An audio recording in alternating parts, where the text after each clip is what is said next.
John Souttar's Scotland nightmare could seal his Rangers exit. Nico Raskin goes near perfect for Belgium and sends his transfer value soaring, just as Tottenham and Serie A clubs prepare to pounce. But will Rohl cash in mid-season to fund a massive rebuild? Findlay Curtis is iced out while Thelwell talks youth. Embarrassing. And Rangers chase Nigeria's next superstar, battling Chelsea and Spurs for Sani Suleiman. Want to see these and more Rangers news? Stay until the end. We are the people. John Souttar, once touted as the next big thing in Scottish defending, is now clinging to his status by the thinnest of threads. His latest outing for Scotland against Greece was nothing short of a disaster. 3 goals shipped, a back line in chaos, and Souttar right at the heart of it. Now, every defender's had a nightmare or two, but this isn't a one-off. This is a pattern, and it's becoming impossible to ignore. The first goal Greece scored, a calamity. Neil McCann didn't hold back, called it a joke, said it was nothing like a Stevie Clark team, and he's bang on. Souttar caught flat-footed, ball goes right past him through a ruck of body. And while you can argue about tactics or midfield pressure, at the end of the day, defenders need to defend. Souttar didn't. And here's the thing, and it's no longer just a Scotland problem. Back at Ibrox, you've seen it yourself. The defense has been leaking goals like a sieve since the season kicked off. It's no wonder there's talk of Rohl needing a full defensive overhaul. 0 blocks, 0 interceptions, beaten in every ground duel. These are the stats of a man nowhere near the level we need. A Rangers centre-half needs to command the backline like a general, not disappear when the pressure's on. Now, Clark's got Denmark next. A must-win. You'd think McKenna or even Hendry must be breathing down Souttar's neck. And as for Rangers, if Rohl's serious about winning anything this season, Souttar can't be anywhere near the starting 11 come January unless something miraculous happens. Is John Souttar finished at both Ibrox and with Scotland? Let's talk about the one man who's gone from the fringes of the Ibrox squad to stealing the show on the international stage, Nico Raskin. Tottenham want him. Serie A clubs are sniffing around, and can you blame them? The lad just went 52 from 53 passes for Belgium in a World Cup qualifier. That's 98% accuracy.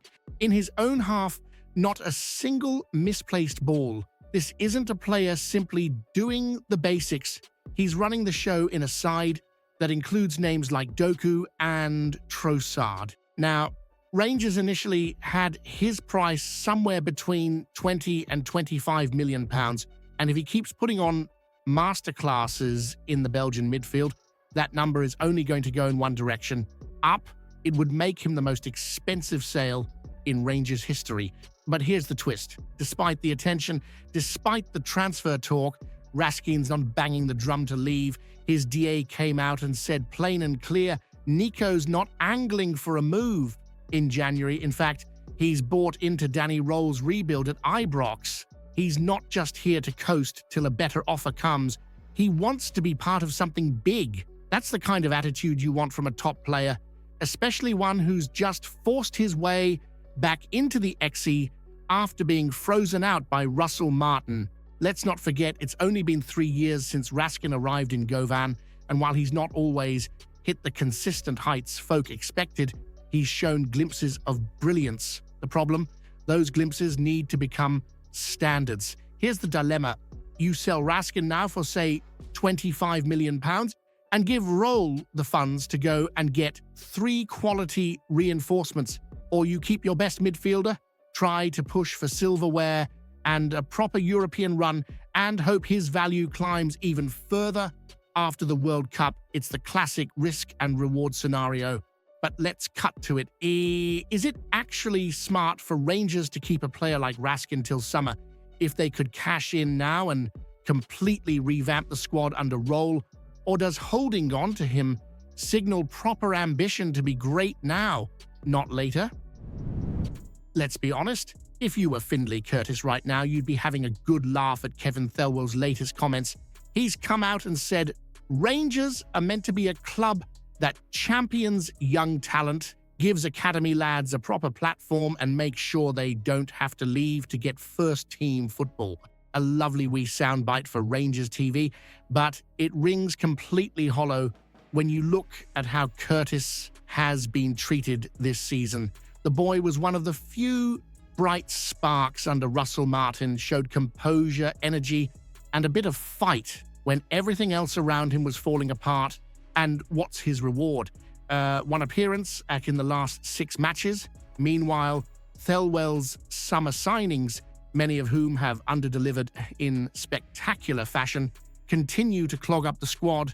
Danny Rohl's been quick to give chances to the likes of Mikey Moore and Gassama. Fair enough, they've taken their chances and look sharp.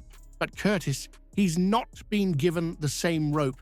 It's like he's being punished for performing well before Rohl arrived.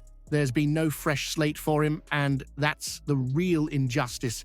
If Rangers are serious about being a club that nurtures talent from within, then you don't bury a 19-year-old Scottish international just because you fancy the new signings more. You develop him, you back him, you show him there's a path to the first team. Curtis should be part of the present and future of this squad, not sitting on the sidelines while others coast through games without consequence. Is Danny Rohl making a massive mistake by favoring underperforming signings over academy talents like Findlay Curtis? And does it show that Rangers are all talk when it comes to youth development? Now, here's one that's got folk talking behind the scenes at Ibrox. Rangers are sniffing around one of the most talked about young wingers in Europe.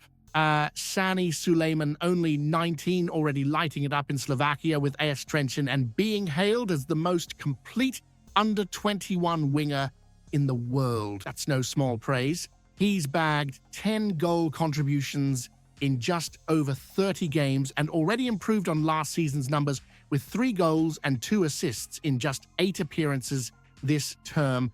Now, Rangers are in the mix, but they're not alone. Chelsea, Tottenham, and Bayer Leverkusen are also circling, and the Italian vultures are starting to swoop too. His current contract does run out at the end of this season, but with a 2-year extension clause, Trenčín hold the cards, and they know it. So why are Rangers in for him now? Simple. Danny Rohl is planning something, the rebuild's underway, and the message is clear. If you're not good enough, you're out. If you're young, hungry, and explosive, you're in. That's exactly what Suleiman is. He's already broken into the Nigeria U20 squad and featured in the World Cup. He's not raw potential. He's already showing signs of being a real gem. But here's the question that cuts to the bone. Rangers are in financial balancing mode. You've seen it with the Raskin'S saga. So if the competition gets heavy and the fee starts creeping up, do you blow the budget on an unproven teenager who's never played in a top 5 league? Or do you stay patient and focus on proven names who can deliver now? Should Rangers risk big wages and a long-term contract to land Sani Suleiman ahead of Chelsea and Tottenham?